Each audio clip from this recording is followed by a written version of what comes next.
Introduce our legislative representatives. We will start with Senator Hershey. He was first appointed to the Senate in 2013 and then elected in 2014, and he served as minority whip from 2015 to 2020. His current committee and subcommittee assignments are finance, energy and public utilities, cybersecurity, IT and biotech, ethics, and the joint COVID-19 response legislative work group. Delegate Stephen J. Arnst has been a member of the House of Delegates since 2013. His current committee and subcommittee assignments include economic matters, alcoholic beverages, workers' compensation, property and casualty insurance, and unemployment insurance. Delegate Jefferson Grist was first elected to the House of Delegates in 2014 and has been the Deputy Minority Whip since 2019. His committee and subcommittee assignments include appropriations, capital budget, education and economic development, and the joint COVID-19 response legislative work group. And Delegate Jay Jacobs was elected to the Maryland House of Delegates in 2010. He serves on the Environment and Transportation Committee, Motor Vehicle and Transportation, Natural Resources, and Open Agriculture and Open Spaces. And I also like to introduce our moderator today. Kate Van Name is a board member of the Kent County Chamber of Commerce and chair of our Voices of Business Committee. She is president and co-founder of KVN Partners, a management consulting firm that is also a gold sponsor of our chamber. Thank you all, and I'll turn it over to Kate. Oh, thank you, Barbara and Sam, and good morning, gentlemen. It is a pleasure to meet with you. We have a lot of questions this morning, so why don't we just get right into it? So how will the legislature carry out the session during the Omicron surge? And how will the legislature support our businesses as they hustle to keep their doors open during each new variant?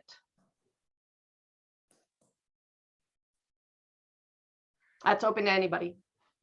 Good morning. I guess I can say something first. And first of all, thank you very much to the Kent County Chambers for inviting us to this. I think it was 2 years since we were all physically together up at the Rock Hall Volunteer Fire Department for this same event. And I guess that's what the difference is right now, that we're going to see in the General Assembly, probably very similar to the way that we held the session last year.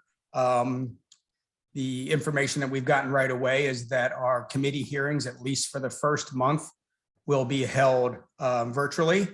And you know what's important about that? That means for the members as well. So we will not all be in the committee room together during these committee hearings, but in a sense, we will be on Zoom meetings as well.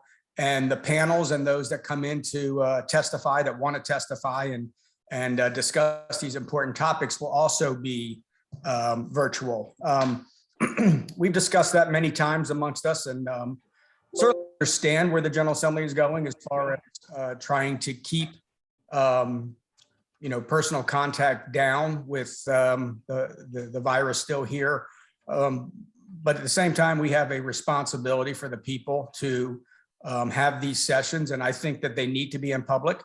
I think all of us believe that we have much better and more interactive committee bill hearings when people are there in person, when we have the ability to question and get responses from people that are, again, in person, as opposed to, so many people that join and we find out maybe are doing other things instead of really just paying attention to the bill hearing.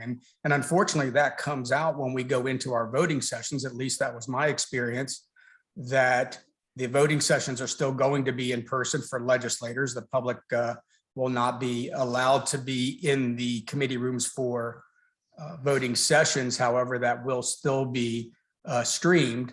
But you start to, as we debate the bills in our voting sessions, recognize that not all the legislators seem to be as well informed of the legislation as I believe that they were when we were having in-person bill hearings. So that's going to be the, again, I don't say a difference anymore because it's the same way that we've had it last year. But I think overall in the process of what we are there to do from a legislative and policy perspective, I think that's going to be, again, a big difference that we've seen from years in the past. Could I add to that, Kate, please? Yeah, absolutely. I guess another change would be something we put into effect was pro forma sessions, which means there's a select group of leadership that actually meet and get the first readers out of the way.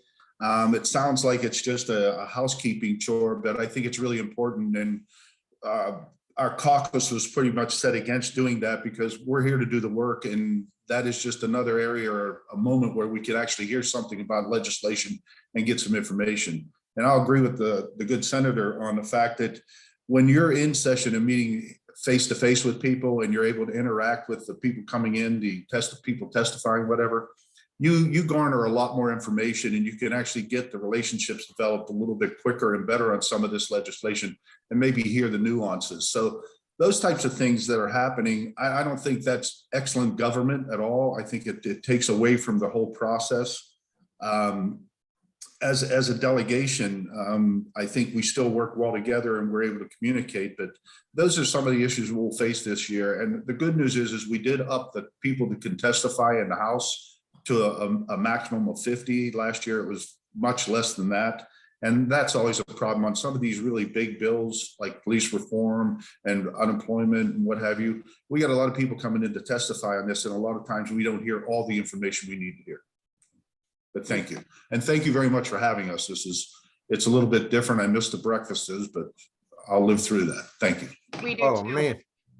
Kate, could I mention a few things? Absolutely. Certainly. Thank you very much. Thanks for having us again this year. Wish it was in person because we do like to interact, in person with their constituents. And, the conversations are much more detailed when you're face to face rather than on Zoom. But, last year, the House is 141 members. It's, much bigger than the number that's in the Senate. So we're like sardines in the Capitol when we're in there as one unit. And last year they had a split in between the House, half the members in the House and half over in what they call the annex. Well, this year they disassembled the annex thinking we were going to be past COVID and whatnot. And then they made a decision they're going to demolish the legislative services building. So they moved all the staff out of that building and took over all the rooms pretty much in the House of Delegates, all the delegation rooms and any room that was vacant. And I believe some of the Senate as well. So they couldn't use the annex this year if they wanted to, because it's been taken over basically by OIS. So we're all going to be in the Capitol chambers this year, all 141 of us. Their mask mandate's been in effect for us for several months now, and anywhere in the complex, and that will continue.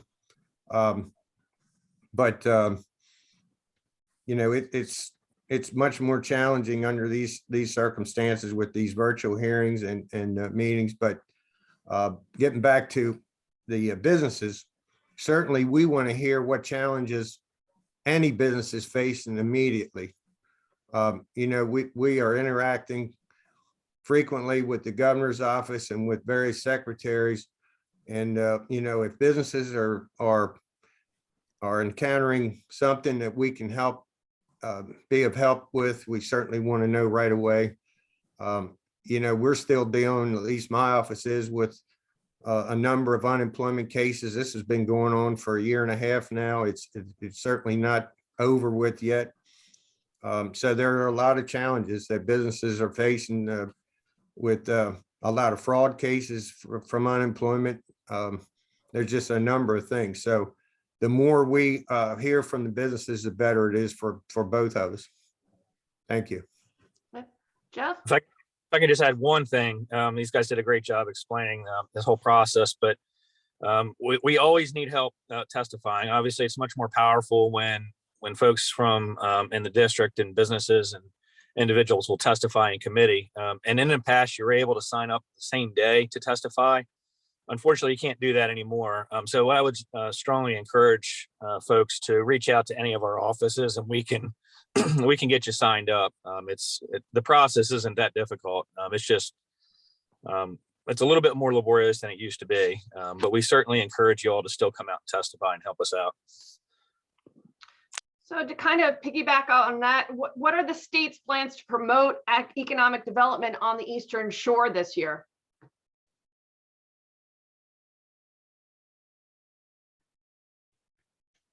I can go again. I think from a broader perspective, the state certainly looks at Maryland a little bit more in its entirety when it looks to economic development. As many recognize and have heard, Secretary Kelly Schultz, who's running for governor, has just stepped down as the Secretary of Commerce. She will be replaced by Mike Gill, who was the previous Secretary of Commerce before Secretary Schultz was there. So I think we're going to continue to see the promotion of Maryland in its entirety as far as being a place that we can attract businesses to. When we look specifically at the Eastern Shore, I think most of that comes from the county level as far as the local economic development groups. We've seen, great growth recently in Cecil County as far as their I-95 corridor and a number of logistics and fulfillment centers that have been there. Obviously, we've seen wonderful development with KRM in Chestertown. And, with respect to all the counties, we're seeing a lot of that being a little bit more internal. Where can the state help with that? Certainly we can do everything we can to keep taxes and fees down. That seems to be one of the big hurdles that businesses see when they look to come into Maryland. Last year, unfortunately, we saw an awful lot of legislation that dealt with union and prevailing wages and things that are generally seen as not business friendly when it comes certainly to merit shops and to manufacturing type businesses that want to locate in Maryland. I don't think that helps us at all, but at the same time, I think we have to be in a position, if we really want to see right to work laws change in Maryland, we have to be able to have enough businesses, or at least, a major business that would like to come into the Eastern Shore and say, hey, but for the Maryland's right to work laws, we would locate in this specific county. And we've talked to a few different counties. We talked to Caroline County one time, currently in conversations with St. Mary's County of possibly doing a pilot program that would allow at least one county to be a right to work county, and to see if that designation and would be able to attract these types of businesses that some of these counties have been trying to bring to their locations. So, that's, in my opinion, the big thing where it comes. We number of us have gone down to the NCSL the MACO meetings, the MML meetings. Mita has done an excellent job in doing some presentations there. And I think we're very fortunate that Maryland has very, very strong county economic development teams. And we especially see that here on the Eastern Shore. Yeah, if I could just add to that, the biggest challenge that businesses are facing right now is staffing and employment. Probably the single biggest thing we have to focus on now is probably stabilizing our healthcare system to make sure that folks, when they do get sick, they go right back to work again.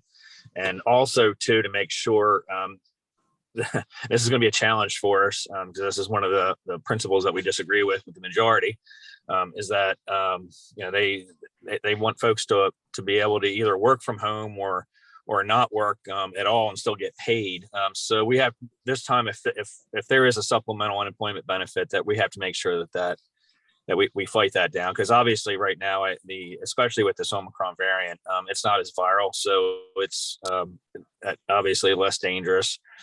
So folks need to work. I mean, we have to make sure that we have productive citizens in the state of Maryland.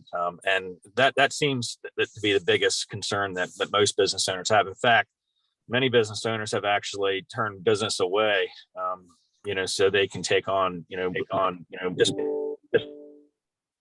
to take on just enough so that they can handle themselves. And many of the business owners who used to work in office are actually now in the field working. So things have changed quite a bit, but that should be a focus. And also too, with Chop Tank Electric's broadband expansion, certainly we want to encourage them to spend the money that's out there for that, and get folks online as quickly as possible too. So that'll certainly help.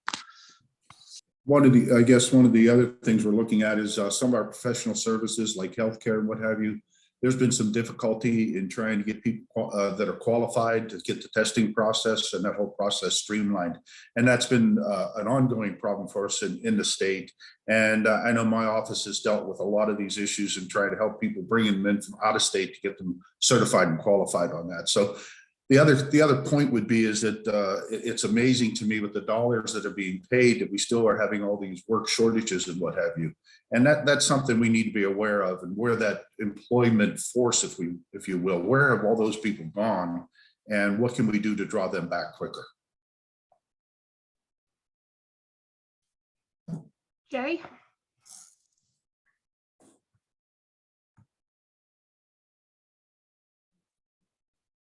There's not a whole lot for me to add. They didn't leave me much meat on the bone on that one.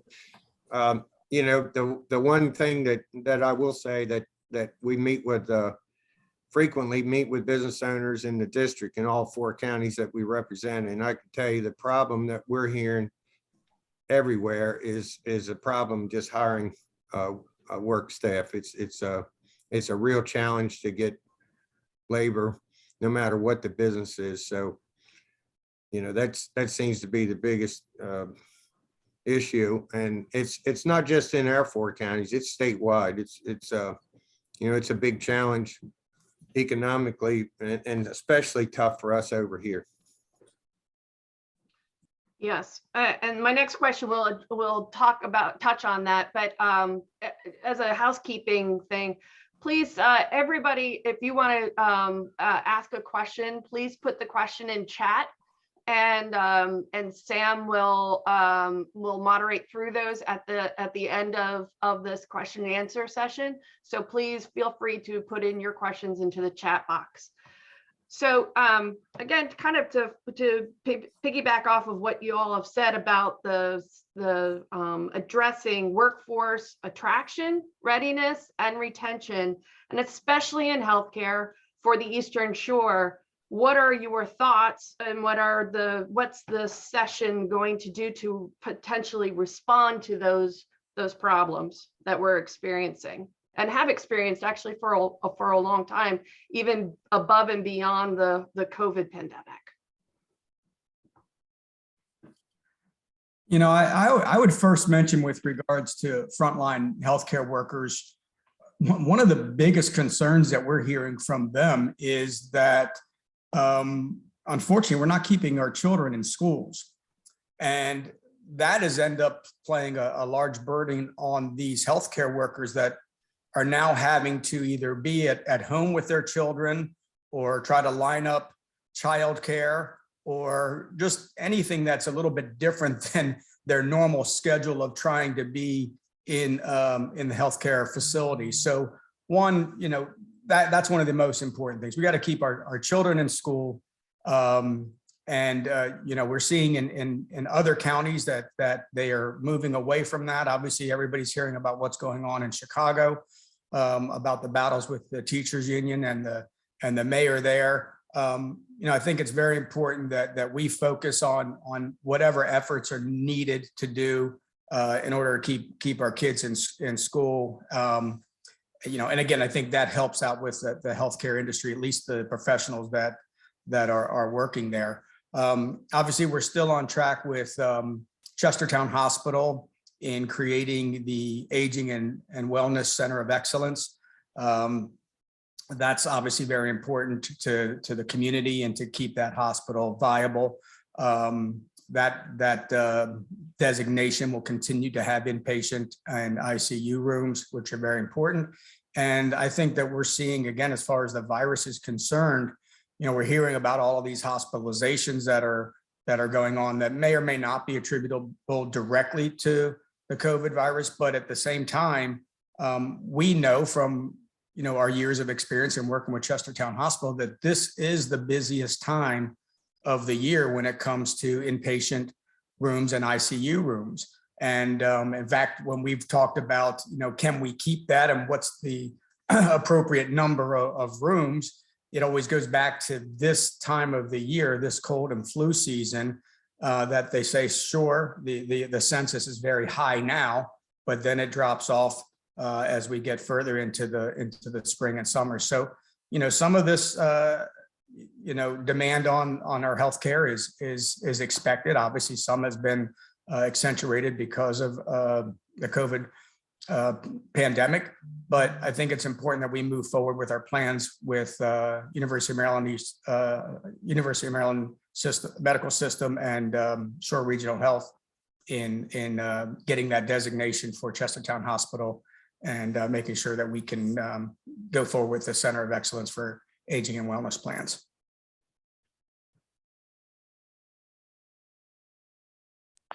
I guess there's 1,000 places to go on this. I think that some of the things we're discovering with the variations of this virus and what have you, you can see that even the CDC, they're trying to come down with different guidelines about how long you have to stay away, the testing, the quarantining and what have you. They're trying to work on those issues. I think the senator was spot on with the fact that daycare and kids going back to school, the numbers that we keep hearing out there just don't support us keeping our kids away from the school system at this point. They are the least vulnerable as far as major concerns with it. I think that's a big concern, but we keep hearing things from the media, and I don't think we're ever getting the real straight scoop on this as far as exactly what can we do and what can't we do. And I think our experts should focus on that, because the more parents that have to stay home with these kids, they're not available to the workforce. As far as working at home, I think you're starting to see some of the issues that are that have caused that circumstances caused the interaction, the ability to do the things you do, and actually, I would say productivity. I don't know that many people that work that well at home. I think I do an okay job with it, but I know by all means that if I have something come up in the middle of something, I tend to address it then. As far as business development, qualified workforce, what we're getting out of our colleges and universities to have people coming out of schools, job ready, work ready, to be able to be productive. Those are things we have to do. We're looking at things on the Eastern Shore about a VOTEC, because not every kid needs to go to college or should go to college. It's a good thing to have in your pocket, but sometimes these trades are suffering. Trying to get work done right now and get people in manufacturing, those people just aren't coming back to work. And that's the things we need to address. And how we do that, I think the market has been trying to do it with, if you look at minimum wage, when we were talking $15 an hour, that would be that we will get to, we've actually got there and beyond, because places are offering bonuses. And I don't know what more we can do to bring people back to the workforce, but certainly the businesses have stepped up. And I think those are the things we need to focus on as a body. And how we do that, we need more help, not only from our local businesses, but keeping in mind that the Eastern Shore is a completely different environment than we have on the Western Shore. We don't have the ability to have the big businesses over here as much as we would like. We have smaller businesses, family-run businesses, and farms. And I think we need to find a better way to attract those people into those markets. Steve touched on it too. We did pass legislation a couple of years ago that enabled the 5 counties that's in the Chesapeake College service area to build a regional tech school. And it's certainly something that it's building a little bit more momentum now. I know Queen Anne's County, they've been very interested in it for several years now, and Caroline is just now getting on board. Kent might be a little bit more of a challenge because of the physical distance between Wharton and White. But the challenge that we have in these rural areas, in these small counties, is one, filling a classroom, and two, having the money and the resources to be able to build a nice facility, because and you want something nice, because there's in the past, with vocational training, there's I don't know, it's been sort of tarnished, I guess, to a certain extent, because that's generally where you send the kids who struggle in academics. And that's generally the area where our school boards would, as far from a capital perspective, didn't in the past invest too much money. Where you look at regional tech schools, both in Delaware and other parts of Maryland, I mean, they're state of the art. I mean, they're offering programs that Virginia Tech are offering to as college students. And what that does is it actually attracts more students into those fields.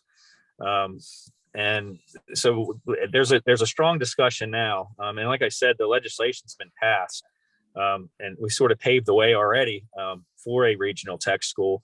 And as far as the healthcare side, Chesapeake College already has a state-of-the-art nursing program there. In fact, their facilities there are much nicer than a lot of the hospitals that are out there.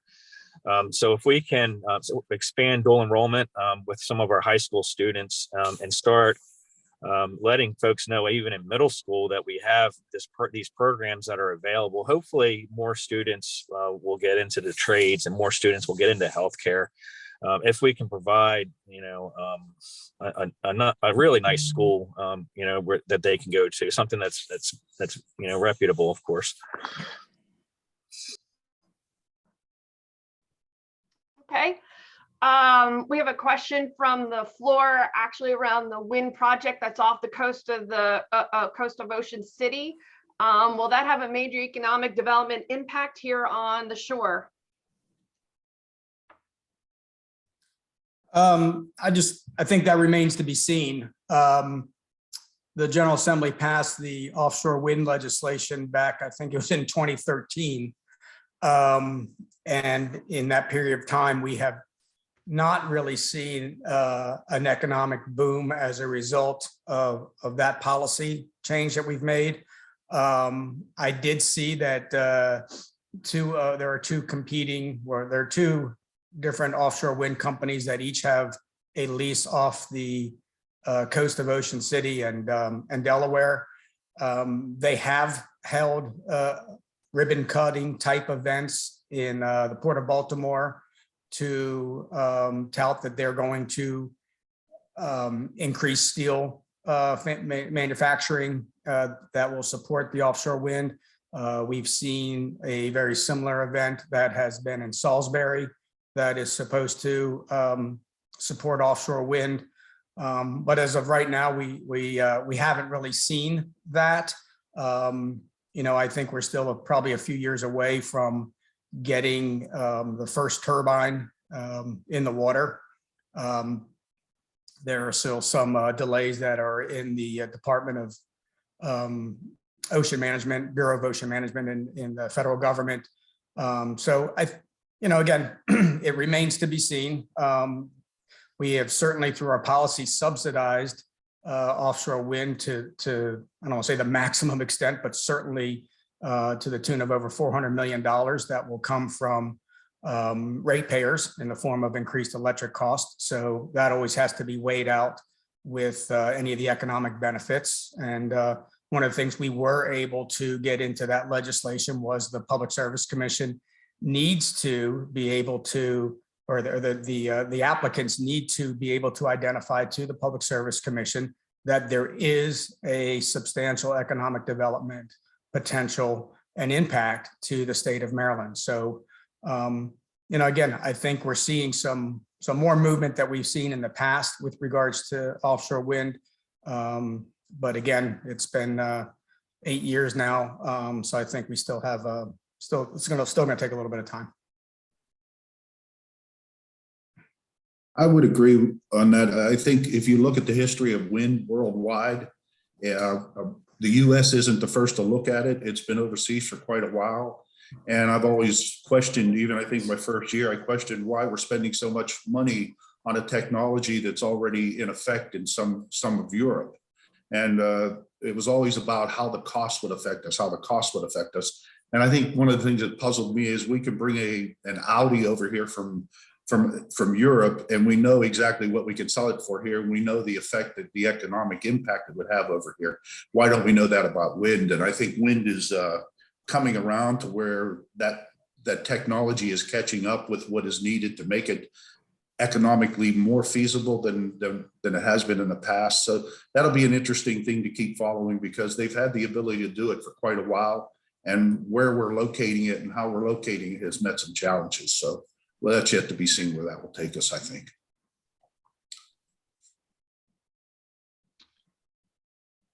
I don't know as much as these guys do, but I know that Trade Point Atlantic and Baltimore County will certainly benefit. I don't know how many local contractors they're going to use from our district. I would imagine not too many, maybe Worcester County possibly. But as far as any local economic impact, I based on what I know, I can't imagine there's going to be a whole heck of a lot. And then speaking of wind, what are the plans for all of energy legislation this year through the legislation and this session? And how is Eastern Shore potentially going to benefit from it? If you don't, I'll jump on that one real quick here. I think going, I don't want to say green, but for renewables and what have you, I think that's a great idea. I think most of us would support renewable energy in some form. One of the biggest problems I see, and we see a lot of these bills in my committee, Economic Matters, is that it's really a laudable cause that Maryland wants to be energy independent, or I'm sorry, clean energy, 100% clean energy with renewables and what have you. But the problem with that is that we really don't have the ability to do that. And when we do it, we sit back and we say, well, we're going to establish some RECs to buy this energy from other states or other producers. And when that happens, I think it's a little bit disingenuous from our side to sit back and say that we want to be at 50%, 80%, 100% renewable when we are buying it from states that aren't even close to the levels that we are looking at. So go to Pennsylvania, and I don't have the exact number. Let's say Pennsylvania is running at 20% renewable energy usage. We're actually buying their renewables, bringing in here and touting that we're actually good with our energy. Now that's nice that we could be up there, but the bottom line on it is that increases the cost of energy to the end user. And one of the things we do feel and we do see in our state is that we do have a lot of people that are economically challenged, and they don't necessarily live in houses that are energy efficient. So what that does is they're using more energy that costs more. And when that's costing more, they're not able to afford it. So consequently, the rates go up because we do actually ensure that people can actually have energy and heat and warmth and air conditioning, what have you. And I think it's a great idea. I think that when you look at the Eastern Shore and how it affects it, we seem to be the mecca for a lot of land, if you will, that could actually be used for solar. And the bad news is a lot of us need to eat. So, and we have a large farming community. And you have to question why we're taking over fields and fields and fields on the Eastern Shore, and what we can do in other counties that are using more, and how that energy is being effectively used, and who's getting that energy, and what purpose are we actually achieving with doing that in the state when other states aren't even close to what we're trying to do. And you saw where we took black liquor out of it. Up until just last year, we were purchasing the same energy that we took that industry out of Western Maryland, the black liquor industry. We dissolved that business, and yet we were still buying it out of state from Virginia, and we somehow felt good about that. And I don't think that was proper. We fixed that where we're no longer buying black liquor. But I've always asked the question, how do you know clean energy from fuel-based energy? How do you know that's coming in here? So those are issues I think the people need to be aware of. It's a great idea, but if we can't produce it, and we're buying off somebody else, all we're doing is taking away somebody's good stuff that they're polluting. So it needs to be looked at harder. I'd like to add that last year, kind of piggyback on Delegate Ernst a little bit, but last year we had a climate solutions bill that was a massive bill that dealt with many pieces. It was such a massive bill with so many moving parts that they couldn't even put a cost on the physical note of it. And quite frankly, I didn't think it was going to go anywhere because it was, you know, they couldn't put a price on it. You know, here, I'll build you a house. Don't worry about what it costs, right? You know, that's sort of the scenario it was. But anyhow, in the end, because they couldn't agree on different parts of it between the House and the Senate, they took parts of that bill and combined them into other bills and passed them, amending on some pretty decent bills, some of the electric vehicle issues and one of the things, and also the tree planting. One of the things that did not get resolved was the solar panel issue, and kind of piggybacking on what Delegate Ernst was saying, that, you know, they're looking hard at the shore all the time, and it takes out a lot of our productive land, of farmland. You know, they want to meet the renewable goals, but they're looking really hard at the shore to do that. And it's really a contentious issue between taking out, you know, the renewable energy issue with solar panels and also taking out productive farmland. So we are getting hit hard all the time on the shore because of the land that we do have that seems to be available to meet these goals. But it's not an easy issue to deal with because you're dealing with productive land that's being looked at that takes that out of production, and we certainly can't afford to do that either on the shore. So, you know, and also the grid is another problem. You can't just put solar fields anywhere you want. We've got grid issues all over the state. So they're looking at meeting these goals, but there's a lot of parts in the puzzle that have to be put in place before we can get it in actual reality. If I might add, you know, we've certainly seen a continued effort in the General Assembly to move to an all-electric energy grid. And as we go forward with that, as we increase our demand for renewable energy, it comes with a cost. And the cost of rising electric bills, I guess, needs to be weighed with the benefits to the environment. And if the benefits to the environment can be justified by moving to an all-electric energy grid, then I guess people and customers are willing to pay more for their electric. As both of my colleagues just mentioned, Maryland in no way will ever be energy independent. We will always be a net importer of energy. When it comes to renewable energies, the Renewable Energy Standard policies dictate that only solar has to be generated in Maryland. And that's a fraction. I'd say it's about maybe 2.5% to 3% right now of the renewable energy that needs to be brought into Maryland per the RPS goals. Right now, we're at about 25%.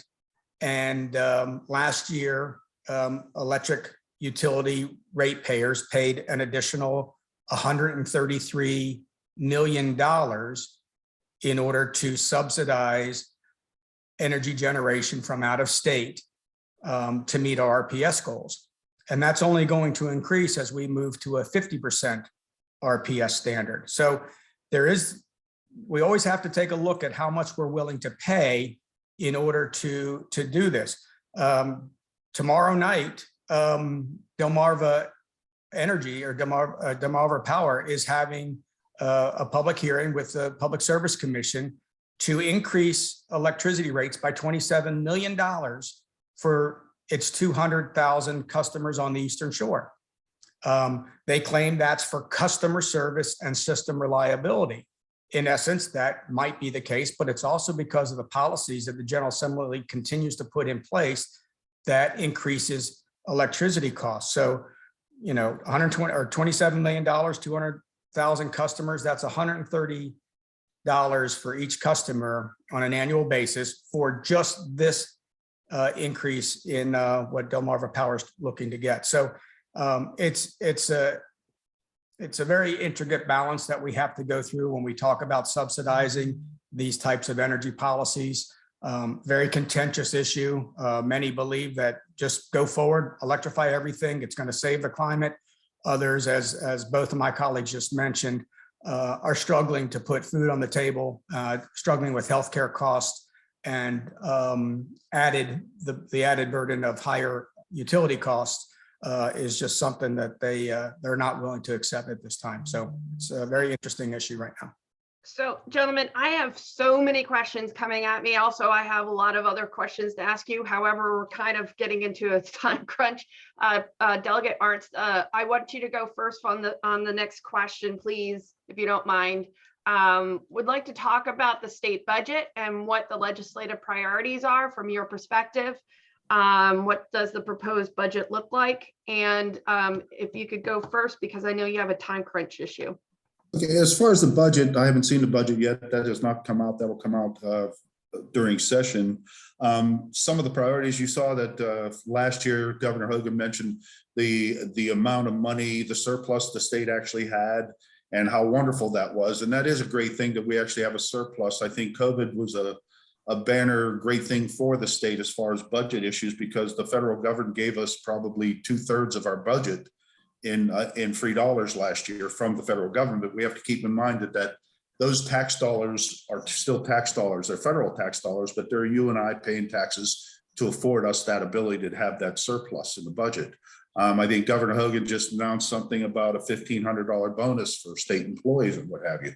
So apparently the budget looks pretty good on that end. And I don't see us necessarily coming into many major tax increases coming up. But you also have to question, these dollars are not real dollars anymore. When you can hand out $40 billion to a state and you don't really have the income coming in to justify that, you always have to question those things. As far as what I see him doing, I think Delegate Grice will get more into Kerwin than I will, but Kerwin's also a big, the gorilla in the room, if you will, because it's sitting out there taking and draining dollars. And we've had meetings with Kent County in particular about this, because there's just no way Kent can afford these types of dollars. So those are going to be areas that we're going to have to address as a General Assembly. And I don't see any real legislation coming out saying this is how we are going to do it.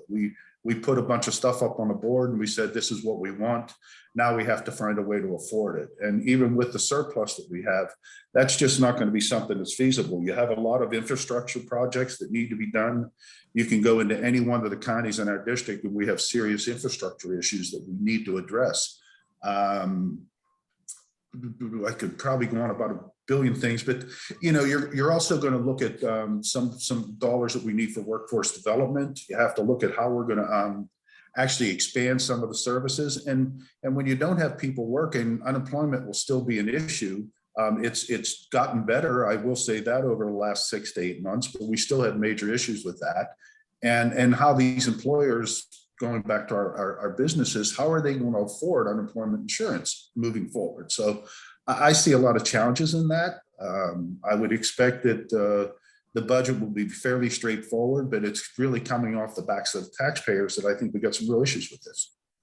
Thank you. Thank you. Well, we Senator don't, sorry, Delegate Jacobs. yeah, I jumped ahead of Hershey this time. That's okay.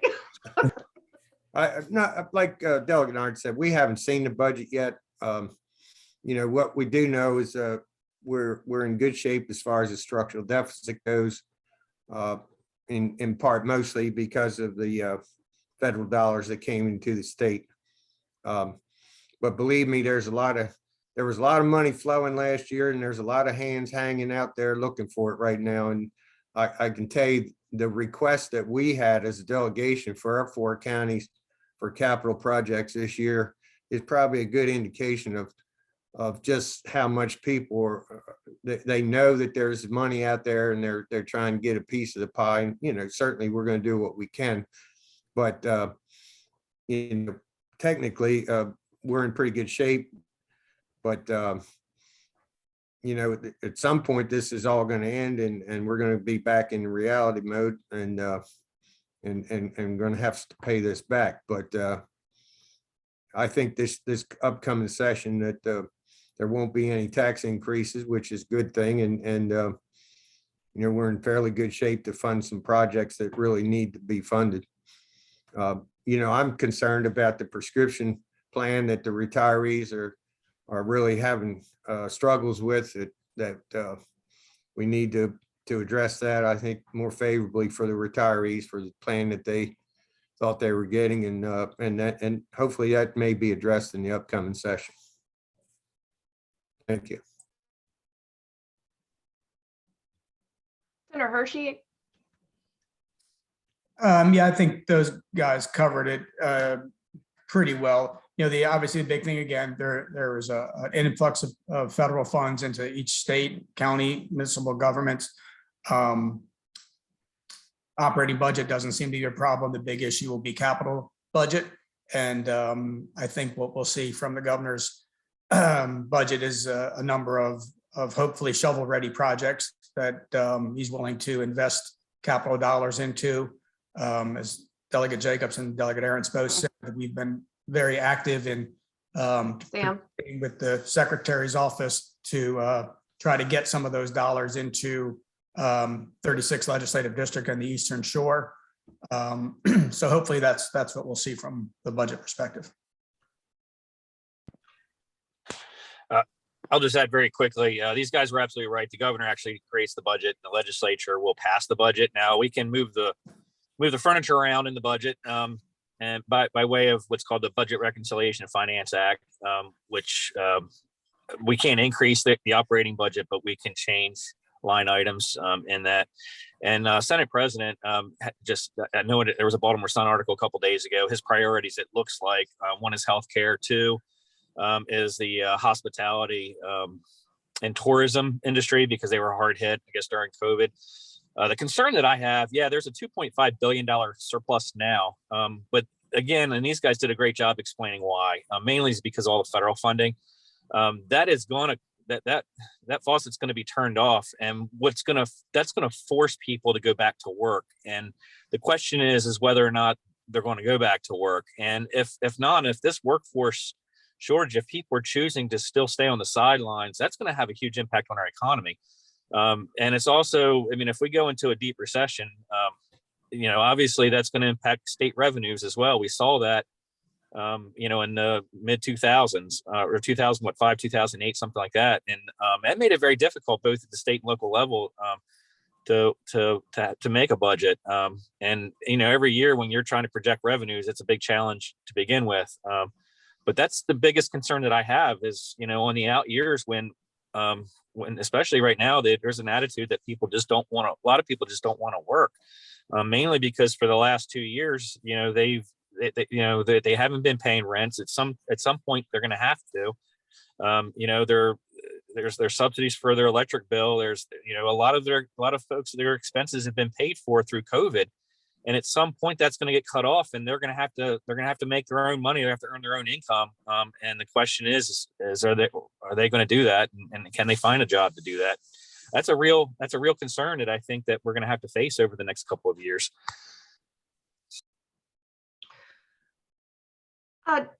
Delegate Jacobs, can you touch on the Kerwin implementation and what we're going to be seeing in 2022?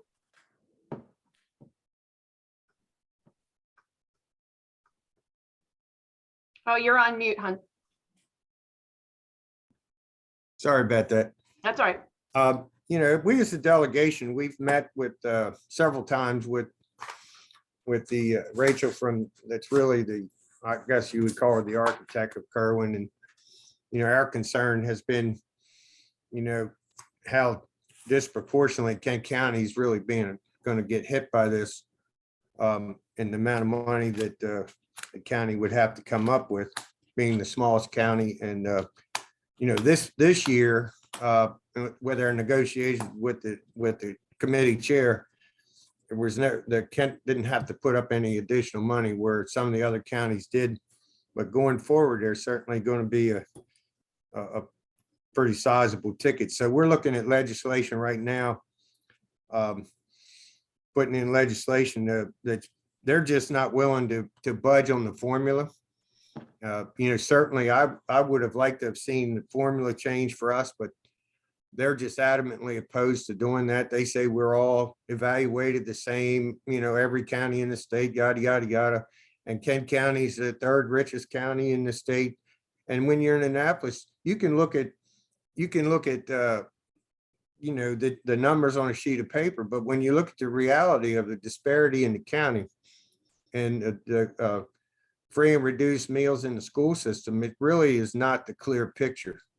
And so that's the message that we've been trying to provide, to the people that behind Kerwin, to try and convince them that it's really not a fair assessment to Kent County at all. So, we've been meeting, we're looking at doing something that's more of in line with what's done with some of the colleges in Maryland that are smaller organizations that, we're really looking at maybe a formula that comes out of what you call a small school district, where we're kind of unique with our population and the size of our system, that there may be legislation and we can do that way that's become sort of a formula without changing the overall formula. There are ideas about transportation funding grants. There are 4 states that currently do that in the United States. And I think that's one of the big challenges for us here is just the busing component with a small system. It costs a fortune to bus these kids around. It's a very rural county with a lot of miles driven every day. It's a huge cost. And 4 states already provide funding in the United States for transportation and school systems. And that's another idea that we may go after that's really unique to us, that won't affect the overall formula, but it may affect Kent County's actual costs. There are 16 states that provide grants and supplemental payments. We've had that conversation with the chair of appropriations. I personally don't like the thought of a grant payment because you just don't know whether it's going to happen every year, and you need certainty. Certainly, when it comes to a major funding or major revenue cost in the state or in the county, you need certainty, and grants are. They're wonderful when you get them, but they're just not certain. The other thing is the chair of appropriations, who's been there for a long time delegate, will not be running for reelection. We've been working with her and she's promised to help us here in Kent County. So we've got this year to get this problem fixed. And, there's several ideas that we're looking at from a legislative standpoint that will address Kent's issue and as far as the cost goes with Kerwin, without actually going and going after the formula in itself, because they're just flat out reluctant to change that formula. It's been pretty hot at times with the conversations over this, with us trying to convince the state, that we're really not third highest, as you think we are. There's a huge disparity here. So there are a couple avenues that I think they're going to be receptive to. One is that smaller size system that is already in existence at the college level, and the other is,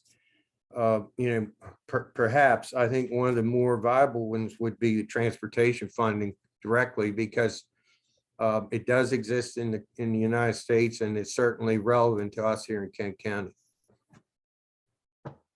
I'm sure my colleagues can add plenty more.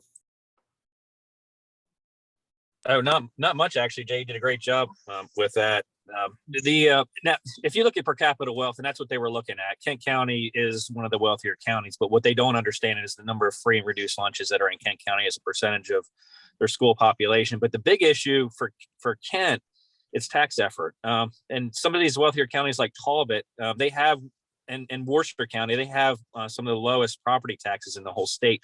So they have room to increase their taxes. Kent County is among the highest in the state already. And there's absolutely no room. I mean, the commissioners cannot raise a single tax in Kent County. I mean, the county is completely tapped out. And so that's not an option. That's not a viable option. And that's the challenge that Kent's in right now, in order to be able to pay for Kerwin. And so that's the challenge that we're in. And Jay's right. You know, we have to get this done this year. You know, my committee chairs, you know, she's going to retire. And I think that they will. I mean, because I think they really understand now, the situation, the unique situation that Kent County is in, and we'll get a solution this year. I'm confident of that. Delegate Arts. Thank you so much. I just want to, I'm going to jump onto an audit hearing here in a minute, but I wanted to just say something. I'm the chair of the Eastern Shore delegation, and what we do is every Friday, we have meetings where we bring in a department or a group of people to talk about some of the current issues and the problems we're encountering. On January 14th will be our first meeting. It starts at 9 a.m.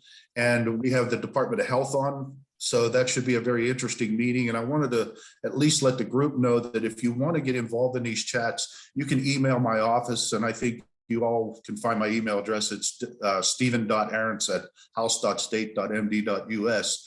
if you want to get an invite to those calls. I think it's important to see because we cover everything from from Cecil County all the way down to Somerset and Wycomico and what have you.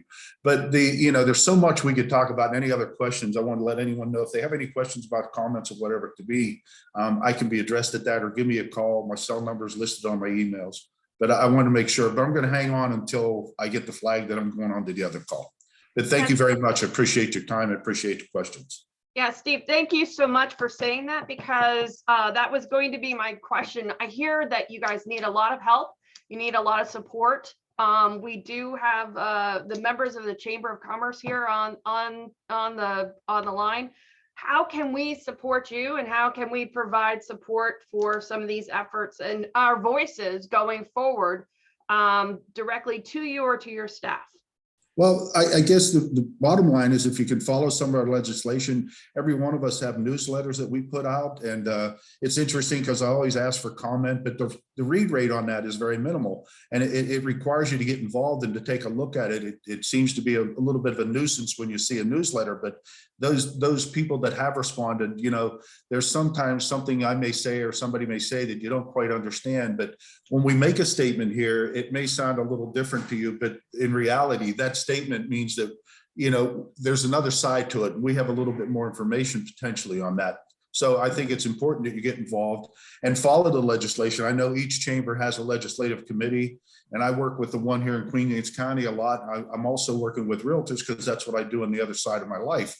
And we have to keep you involved in that to help us with some ideas, because we do know some things, we hear some things, but we don't know it all. And sometimes a fresh idea is something we need. And be available for coming in to testify on some bills and, suggestions. That's kind of what I look for. But thank you very much. I'm going to be leaving here in a minute or two, but I do appreciate the time today. Yep. Senator Hershey, how can we help and support you going in the future? I would just say there's never been a lack of support from Kent County in anything that we've done in the General Assembly. I would have to say, one of the most active counties, especially for its size, that we've seen. My colleagues in the General Assembly are all very familiar with many of the issues that we have in Kent County. Like I said, certainly with what we've seen from the hospital before. And again, I want to throw a shout out to Jamie Williams and her staff as well.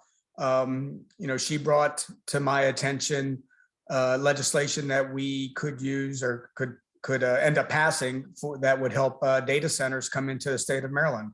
And that legislation was approved and has been very successful in some of the Western Maryland areas. And I imagine will continue to be successful in Kent County. So we're seeing a lot of that. Kent County is great when it comes to supporting the issues and bringing forth the issues that are important to them.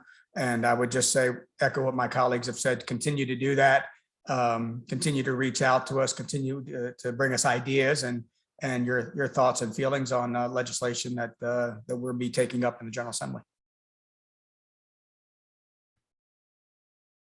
Okay. Jay or Jeff, anything additional?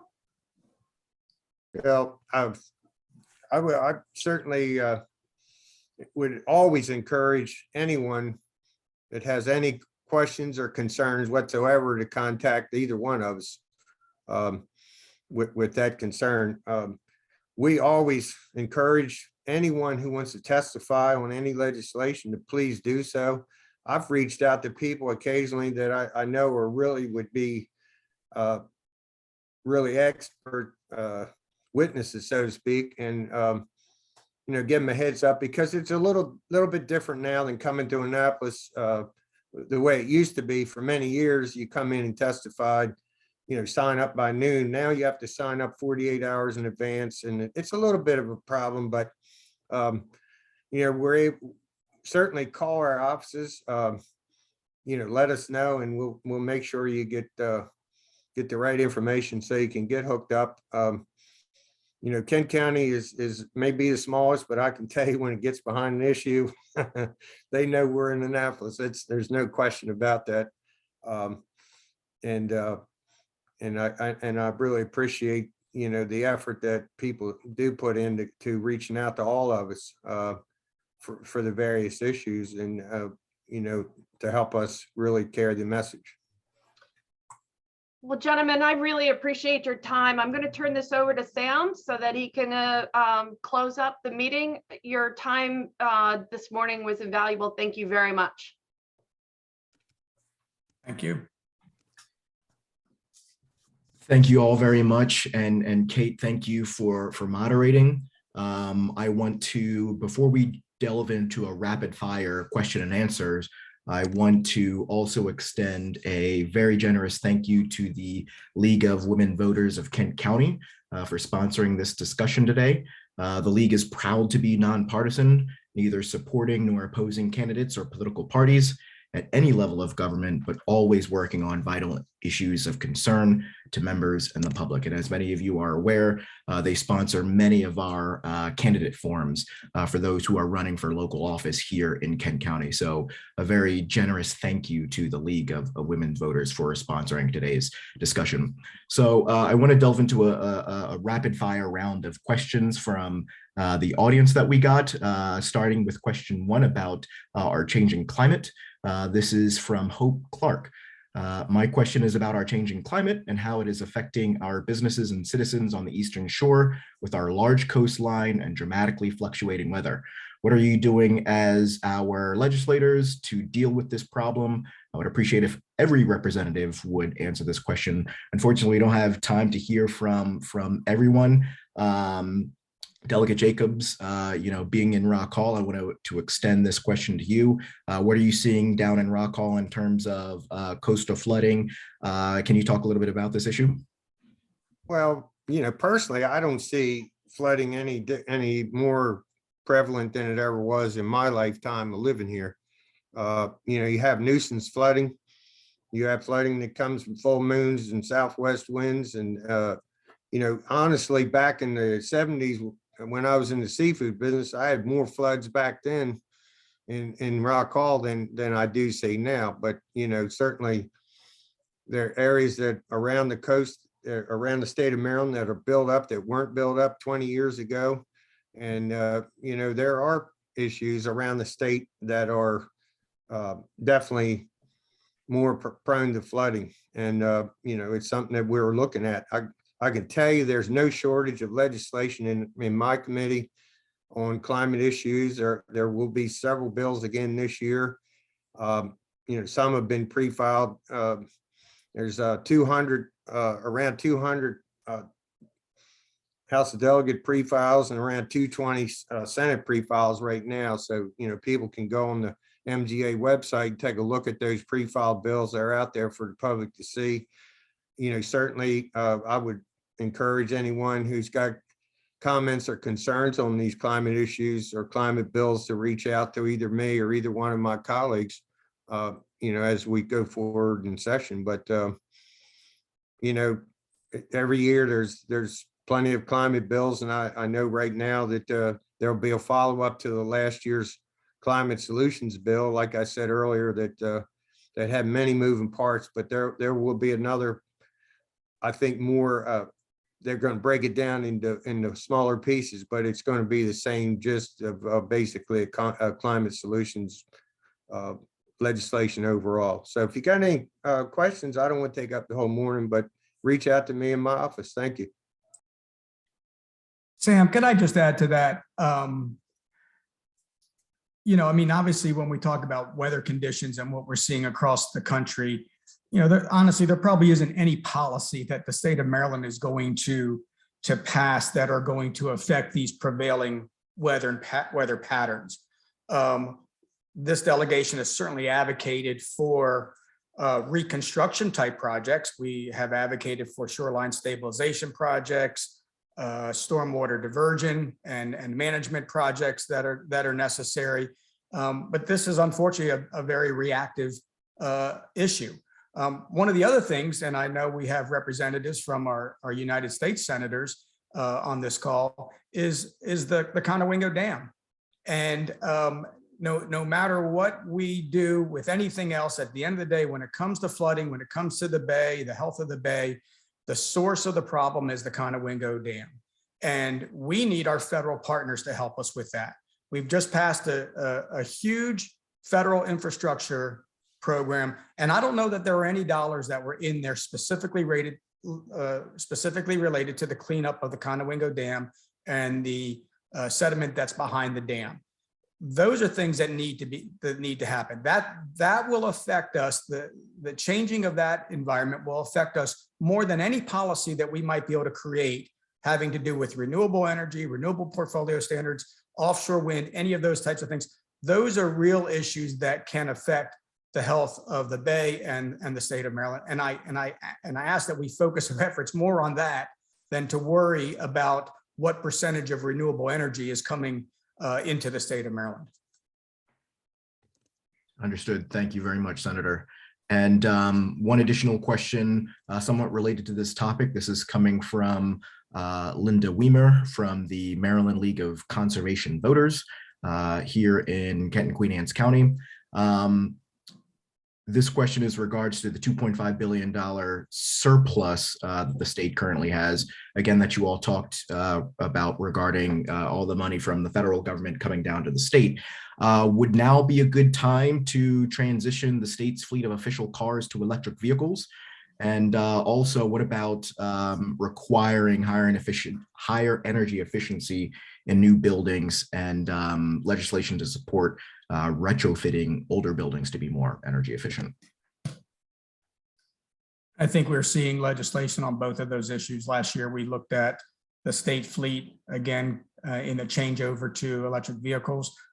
Once again, it's a cost issue. If the General Assembly feels that that's the most important way to spend the additional dollars that we have is changing over that fleet, we would probably see something there. Energy efficient buildings, we've passed that with regards to state buildings already. We've asked that any new buildings go up must be more energy efficient. We're going into existing buildings and trying to make them more energy efficient as well too. So honestly, those issues have been addressed, and if they're not moving forward, we'll probably see some action again this legislative session on those. Thank you, Senator Hershey. And this question is coming from John Peterson. Taxes of federal pensions for Maryland residents need to be more like Delaware's to keep people from moving out of state when they retire. Please address this and pass legislation to help federal retirees. Can we speak towards that at all? Hear, hear. Yeah, I'll just add again. I mean, I've got legislation again to do the same thing that the governor has been asking for his entire 7 years, and that's to not tax retiree pensions. But again, you know, it's interesting. We just had a number of questions saying, hey, we've got all this extra money. Are we going to go and electrify our state vehicles? Well, you know what? There's a lot of people that say, hey, we've got all this extra money. Why can't we get a refund on our taxes? Why can we not tax retirement income? So it's these types of issues that are before the General Assembly that you see advocates on both sides of these issues. Right now, again, I think it's much more important that we take care of our retirees, that we keep people in the state of Maryland, our retired individuals, people that are, have reached a certain age, are generally those that volunteer in our communities, that are very important for, especially on the Eastern Shore, where we have so many more of our public services are done by volunteer groups. Look, our fire department, our hospice groups, a lot of the healthcare type of services that we provide, all are being done by those that have retired and are looking to help the community. We have to make sure that those people are able to stay in Maryland and that they're not being enticed by other states to lure them down because of the tax policy. So I would certainly like to see the additional money that we have in the budget go exactly towards this issue and to eliminate the taxes on retiree pension programs. I've always been in favor of that, Sam. It's since I've been a delegate, it's not only the revenue that we lose and the volunteerism that we lose. There's a lot of donations that nonprofits depend on, especially in this area, that we don't get that extra line that comes from retirees that are in a position to donate. So we lose in many ways. It's not just that they move out of the county or out of state for 6 months and a day, which happened has happened a couple times here, but it's a multi-facet issue that affects a lot of areas. So certainly I've always supported this concept, and I will again this year. And one more thing too, to add to that, is that generally speaking, our folks who are in retirement they're consuming less in government services than younger people are. And two, unfortunately, with their pensions, they're not going to get a raise. While we're seeing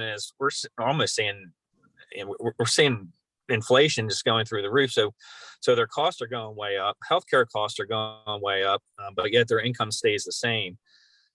So yeah, I mean, if we have a steering committee, or our caucus has a steering committee meeting later on today, and we'll see if we do have a bill in that. I'll reach out to the governor's office to see if they're going to sponsor a bill as well in those regards. If not, we'll see something. We'll draft something in regards to lower retiree taxes. Thank you, Delegate Grist. Well, that is it for all of the questions that have come in. Again, I want to thank you all. Senator Hershey, Delegate Jacobs, and Delegate Grist, thank you all so much for what you do on behalf of the constituents of the 36th District. Best of luck with session coming up on Wednesday.